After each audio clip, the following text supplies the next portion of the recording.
It's time for Rabbi Minkowicz's Weekly Torah Lesson, a place where life's most difficult questions are answered. Here with his spiritual perspective and insight, Rabbi Minkowicz. Welcome to this week's Torah lesson. This week's Torah portion is Parsha's Balak. The question of the week is, how careful do you have to be when giving advice?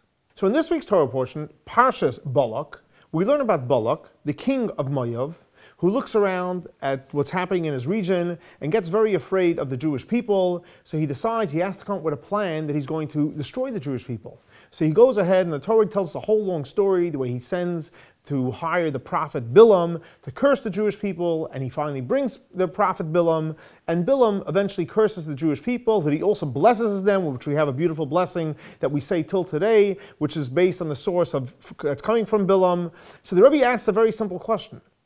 Ultimately, who cursed the Jewish people? Balak or Bilam? Bilam cursed the Jewish people. Nevertheless, what's the name of this week's Torah portion called? It's called Balak. And everybody asks why. Shouldn't it be called Bilam because he's the one that cursed them? Now the truth is, yes, Bilam did curse them.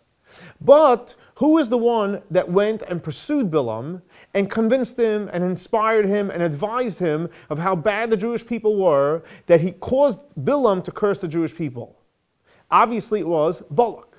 And the Rebbe says the reason why the Torah chose to name the Torah portion Balak, because yes, conventional people know, ultimately if you do something wrong, and if you say, listen, someone told you to do it, the other person told you to do it, it's irrelevant, you did something wrong. So we know that person did the wrong thing. But here the Torah wanted to underscore how important it is when you give advice to somebody else, and realize the impact you have. Because with your advice, you can either inspire someone to do great things, or with your advice, unfortunately, you can inspire someone to do wrong things and ruin somebody's life.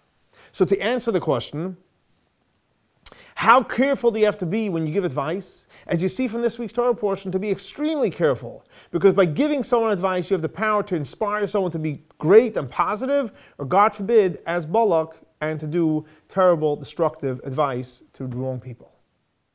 This week's Torah lesson is dedicated to the memory of Baruch ben Aryeh Leib and Shlomo Ben Yosef. May their souls be elevated by the Torah we're studying in their memory. I'd like to wish a special mazel tov to our daughter Zeldi on her marriage to Nachmi Rosenberg. Thanks so much for joining us for our weekly Torah lesson. For additional classes at Chabad or any other information, please see our website.